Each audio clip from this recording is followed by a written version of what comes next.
Hello and welcome to another episode of the show Medical Talk at Dasman Diabetes Institute. I'm Dr. Mohammed Al-Muhtab. As we mentioned before, our program will dedicate this session to explore the groundbreaking efforts of the Dasman Diabetes Institute in the realm of diabetes management and treatment. Today, we delve into the Institute's innovative approach towards weight loss injections, particularly focusing on revolutionary medications like Mounjaro and Ozempic. These treatments represent a significant advancement in helping patients manage their weight and improve their overall health. Join us as we uncover how Dasman Diabetes Institute is at the forefront of integrating these cutting-edge solutions into their comprehensive care strategies, paving the way for a healthier future for individuals living with diabetes.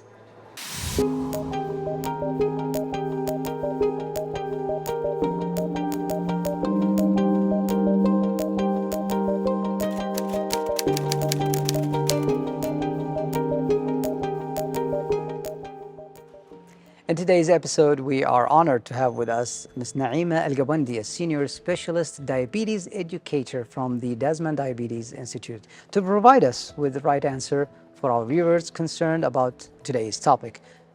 Welcome to Medical Talk. Thanks for having me with you today. Thank you. Thank you so much. Now, we have so many questions. It's quite controversial, it's a very common topic now in Kuwait, especially around this time of the year. Could you explain to the viewers the difference between, like, what is the Mounjaro and Ozempic are their primary uses, basically? Okay, let's start with Ozempic because it was in the market before Mounjaro. So Ozempic belongs to a therapeutic class or medication class known as GLP-1 agonist. GLP-1 is a hormone that is released in our gut, so it is naturally available in our body. But we take Ozempic from the outside source just to mimic the action of this hormone. So Ozempic basically has one hormone that acts as a medication. While Mounjaro, it's a new medication that belongs to another therapeutic class known as GIP, GLP-1 agonist. So it is two hormones, not a single hormone. It has been recently released in the market, and it showed promising effects on diabetes control and weight loss as well. Okay, so you mentioned that they are indicated for type 2 diabetes, and also we recently approved for weight loss. Yes. So what's the difference in use between them, basically? So let's start with diabetes first. In 2017, semaglutide was released. Semaglutide is available in injectable forms and tablet form. The injectable form is Ozempic, and the tablet form is Rybelsus. So Ozempic and Rybelsus are both for the same active ingredient that is semaglutide. They were both indicated first for type 2 diabetes, and then they were approved recently to be used in weight loss, semaglutide. So when it was approved for weight loss, it came under another brand name, which is Wegovy. The difference between Wegovy and Ozempic is just in the dosing scale, and the Wegovy has higher doses than Ozempic. They both released from the same company, by the way. Mounjaro, it came in 2021 for diabetes, for management of type 2 diabetes. And recently in 2024, it was approved for weight loss, and it came under the name of Zepbound. I just want to mention that both Wegovy and Zepbound are not available in Kuwait. So they are commonly being used for weight loss, the Ozempic and Manjaro at the moment. I want to ask you specifically about the mechanism of action. How do they work in the body to aid in the weight loss? So, as I mentioned before, they work on the hormones that are available in our gut.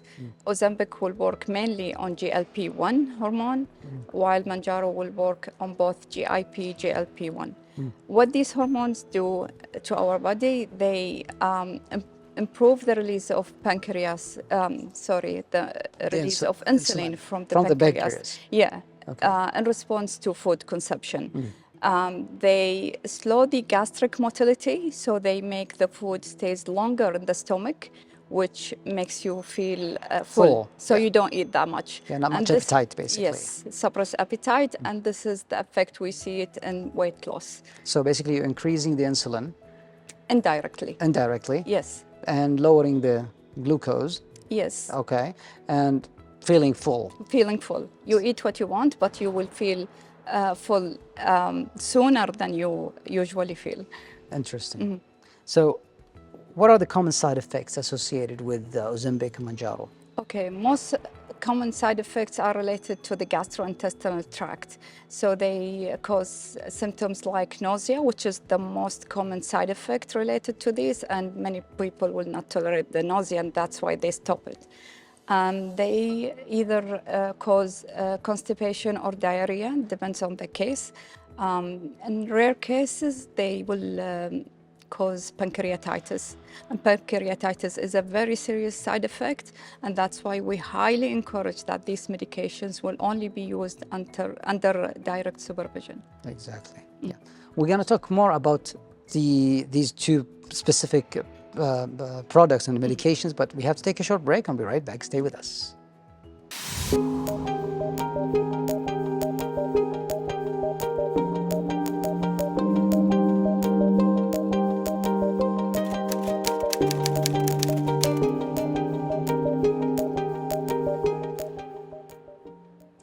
Welcome back. We're still talking in the studio with Ms. Naeema Qabandi. Ms. Naeema, before the break, we were talking about Ozempic and Manjaro and the mechanism of action and the possible side effects.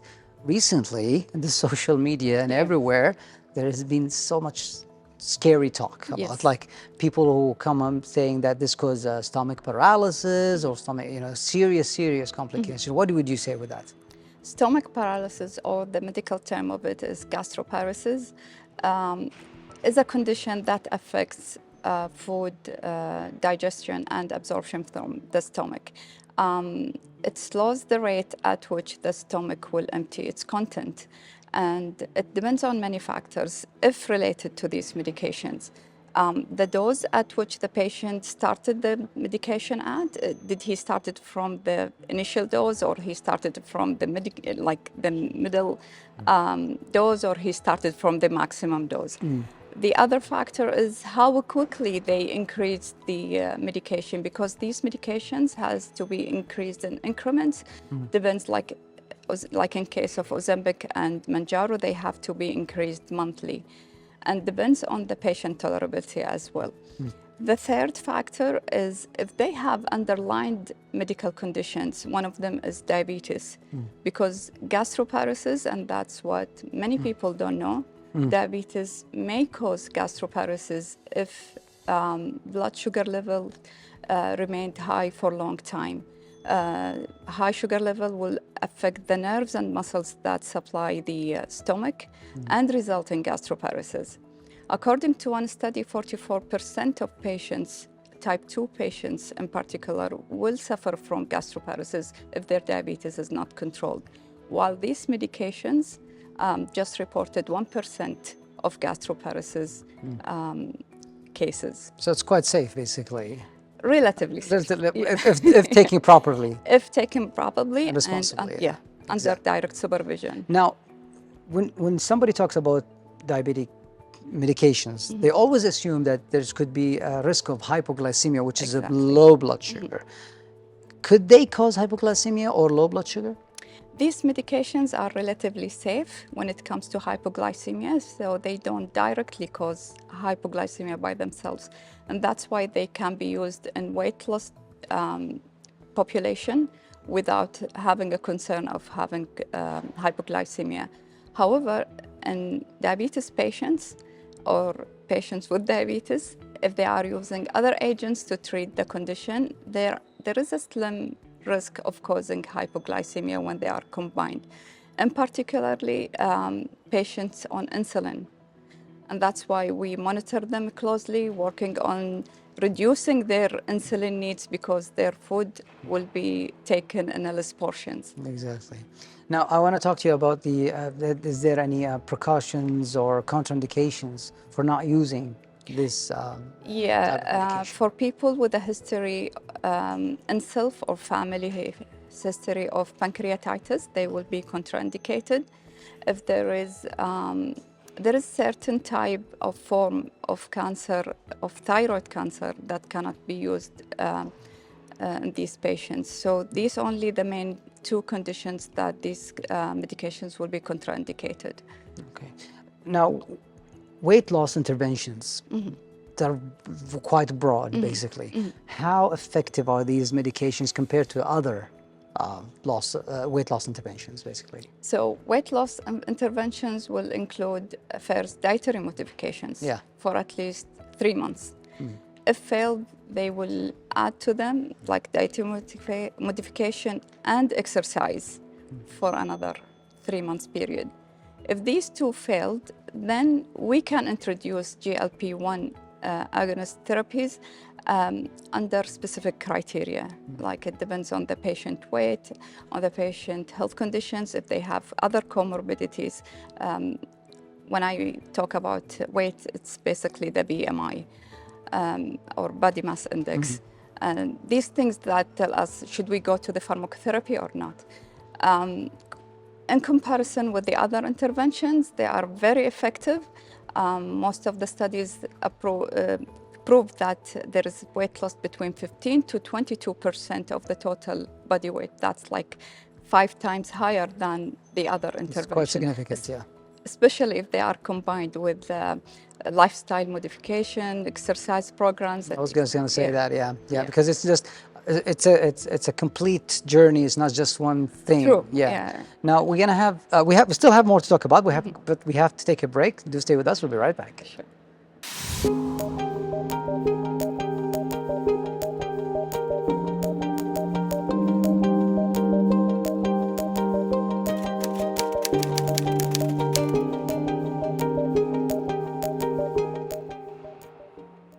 Welcome back. We're still talking to Ms. Naeema Qabandi, a senior specialist diabetes educator here at Desmond Diabetes Institute. Ms. Naeema, before the break, we were talking about Ozempic and Mounjaro. A lot of people, they know or they don't know that they actually come in different concentrations. Yes. And knowing which concentration is best for you, that's the first step before you actually endeavor on having them. True. So could you explain to our viewers the differences in terms of the concentrations and who should use what? So again, let's start with semaglutide. Yes. We mentioned that semaglutide is available in injections and tablets. So the injections are taken once weekly, starting from 0.25 milligram, and then increased monthly to the next month will be increased to 0.5 milligram, and then the next month to 1 milligram, depends on if the patient is tolerating the side effects, mainly nausea, as I mentioned before. And if the drug is giving positive effects or outcomes on diabetes, we may stop at 1 milligram and that's it. But if they need more control, we may go to 1.5 and then 2 milligram, and that's the maximum effective dose for diabetes in the case of Ozempic, the injection form. If it's in the oral form, that's Rybelsus. We start from 3 milligram, and then the next month to 7 milligram, and then 14 milligram, which will be the maximum effective dose to treat diabetes. Now, who will take injections? People who will think that it's a once weekly, so it's more convenient rather than taking tablets every day, especially if they are on other medications. The tablets, yes, they are daily, but there are specific instructions to take these tablets. They have to be taken first thing in the morning before any other medications, at least half an hour before the first meal, and before any other medication. And this is the only problem with the tablets. So people who fear injections will find this convenient. It's a subcutaneous injection, right? Subcutaneous injection. It's similar to the way that injection of insulin is taken, but as I mentioned, it's only once weekly. The pen doesn't have the dosing systems that we have it in insulin pens. There are 3 strengths. There are pen with 0.25. There is another pen with 0.5, and the other pen is 1 milligram. When it comes to Manjaro, it's a different story. We start from 2.5 milligram, and each month we increase it in 2.5 increments until we reach 15 milligram. So we need about, let's say, the first month on 2.5, and then the next month 5 milligram, and then 7.5, 10 milligram, 12.5, and 15. The only problem with Manjaro when it comes to the higher doses, they are not available in the market because of the high demand on this medication. I see. So let's say if the 10 milligram is effective in terms of controlling diabetes and improving weight, we will stay on 10 milligram for some times, and until the effect becomes less, and then we try to increase it to 12.5. Exactly. So that's, but it's important to highlight that this should be taking under the discretion Definitely. with the doctor. Definitely. Don't just go by yourself and choose Our main concern is pancreatitis always. We have this concern in mind. If they are on other medications, especially on insulin, we are very concerned about experiencing hypoglycemia, and hypoglycemia, as you know, doctor, is a very serious. It's a very serious complication. Yeah. Now, in terms of age, who's like age appropriate? Basically, who can benefit this? Meaning, can, like, for example, a teenager use it, or is it like an elderly can use it? How safe it is? Recently, it has been approved to be used from the age of 14. 14. If they are indicated for. If there is like, if they are pre-diabetic, if they have other health conditions, like in girls, if they have polycystic ovarian syndrome, they can use it at the age of 14. And elderly, it is safe to be used in elderly. The problem is the side effects that they cannot tolerate the nausea. So some of them will try it and stop it because of nausea only. That's the main issue with the elderly. Now, as you know, it's not a permanent solution. You use it, you lose weight, and then you're happy, and then you stop. So is it possible for someone to use it in a later stage in their life? For example, like I can do it now, and then maybe like 2-3 years later, I can use it again? Or is it just once and that's it? You're allowed to use it only once? Well, obesity is considered as chronic disease, right? Just like hypertension and diabetes, that you use other medication just to improve your weight. So in case of hypertension, when the blood pressure is controlled because of the medication, what happens when you stop it? Will come back again. True. Yeah. Same with obesity. There is rebound weight gain if they stop the medication, unless if they are willing to control their diet, they are strictly, let's say, following the same routine that they were on when they were in these medications in terms of eating less, exercising, they may be effective when they stop it, like in maintaining their weight. Okay. The reason I asked the question is because this leads me to my next question, which is how important is education, patient education, on how to use not only these medications, but also any other medications that might be related to diabetes, and broadly speaking, but specifically for this Ozempic and Mounjaro, because lots of information out there, we don't know where to get the reliable resources. So in terms of diabetes, Desmond Diabetes Institute, What's your role in terms of patient education? Okay, we are targeting two main issues. Diabetes, particularly type 2 diabetes, because this is the preventable form, and obesity. So, as you know, obesity is one of the risk factors that lead to diabetes. So our first priority, yes, diabetes. Our second priority is obesity. If we achieve to increase our people awareness of these two diseases, then we will be, inshallah, on the safe track, inshallah. And are there any programs that we available here, basically for the public if they want to seek advice or information? We do outreach programs. We started with schools because at younger age you can achieve more changes than like older ages. So for the school, we basically focus on how to control their diet, what healthy choices they can have, how to incorporate vegetables and fruits in their diet, how to increase their physical activity, because at this age, it's easier to maintain the lifestyle than to begin it at older age. Absolutely. Yeah. And I think it's also important to bring the information to them regarding the use of these medications, because they have no idea whether it's good for them or it's not good for them. And we suffer from the social media influencers, to be honest, because each of them will talk about their own experience or something they read about it, and then they are not expert enough to talk about the science behind these medications, let's say that. Even with the patients, when we want to initiate these medications, sometimes they resist us. No, I heard that it causes gastroparesis. No, I heard like they are not good on my health. But when we talk about the like benefits of these medications, especially the last clinical trials that were done on semaglutide that supported the benefits in heart and kidney outcomes, when we showed them like what benefits these medications will have, they kind of like become lenient with us. Exactly.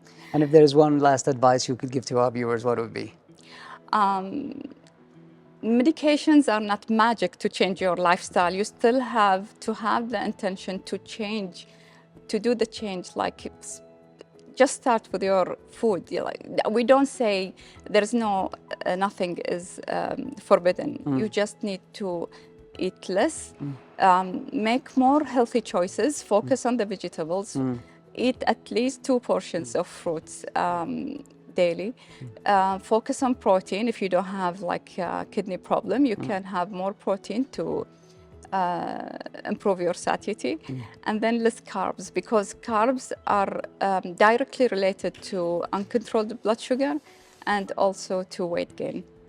Ms. Naeema Qabandi, thank you so much for all the valuable information that you shared with us and your time, and we wish you all good luck. Thank you, Doctor. Thank you very much.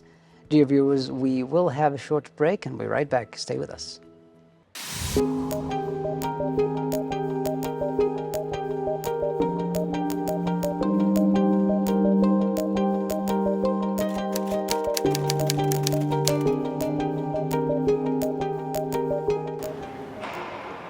And now, dear viewers, one of the dynamic departments of the Desmond Diabetes Institute is the nutrition department. In today's episode, they will share with us special recipes for diabetes patients and also people who are keen to having a healthy nutrition lifestyle. So let's watch it together.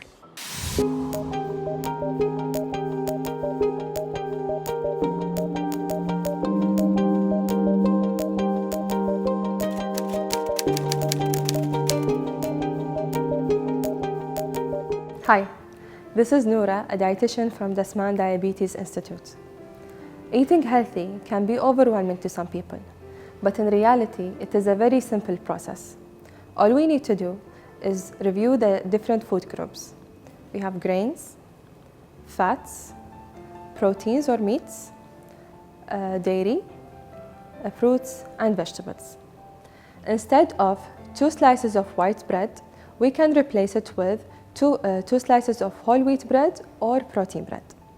And for the spreadable cheese, we can replace it with a less fat and more nutritious kind of cheese, such as feta, cottage cheese, low-fat halloum, and labna. We can add as well a generous amount of vegetables such as tomatoes, roca, basil, lettuce, and any kind of vegetables you like for extra fiber and nutrients. And pieces of olives or a drizzle of olive oil can be added as well as a healthy kind of fat. A small piece of fruit, such as a small orange or an apple, can be eaten afterwards as a dessert. Let's take another example. Instead of eating one plate of plain rice, you can cook your rice with extra vegetables as a source of fiber. And you can add 3 ounces of protein of choice, preferably to be oven baked or grilled to avoid any added fats. You can add a side of salad of your choice. Try to avoid the ready-made sauces and make your sauce at home. 1 pot of yogurt can be eaten as well if desirable. And as a dessert, you can eat a small piece of fruit such as oranges, watermelon, melons, and so on. This way, you have a more nutritious meal and filling. Remember the food groups the next time you prepare your plates. Thank you for watching, and I hope you find this helpful.